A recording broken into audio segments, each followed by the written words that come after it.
আজকে গেছি হচ্ছে আই লাভ চায় কালচার রেস্টুরেন্টে। আগেও গেছি, তোমরা দেখেছো। এটা হচ্ছে আমি সেকেন্ড টাইম ভিজিট করলাম। তো এখানে হচ্ছে এখন মেনু কার্ড দেখা চলছে যে কি অর্ডার দেওয়া হবে।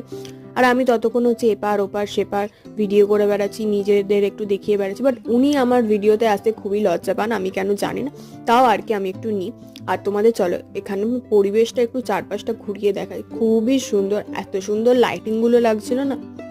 নিউ ইয়ারের সময় আরো বেশি লাইটিং ছিল, বাট এখন একটু কম লাইট আছে, তাও আমার খুবই ভালো লেগেছে। আর শীতকালে গরম গরম হচ্ছে ফ্রেঞ্চ ফ্রাই, সঙ্গে হচ্ছে দুধ চা, উফ জমে গেছিল। এই কম্বিনেশনটা না ফার্স্ট টাইম ট্রাই করলাম, মারাত্মক লেগেছে আমার। তো যারা আমার বারুইপুর থেকে আমার ভিডিও দেখে তারা অবশ্যই এখানে গিয়ে ট্রাই করতে পারো। এখানে খাওয়ার কোয়ালিটি যথেষ্ট ভালো, আর তোমরা অবশ্যই প্রেমে পড়ে যাবে খাবার দাবারে, আমি গ্যারেন্টি দিয়ে বলতে পারি। তো রাতে এসে বাড়িতে আবার খেয়েছি হচ্ছে লুচি আলুদম। আজকে মিনি ব্লগটা এইটুকুনি, দেখা হচ্ছে কালকে, টাটা।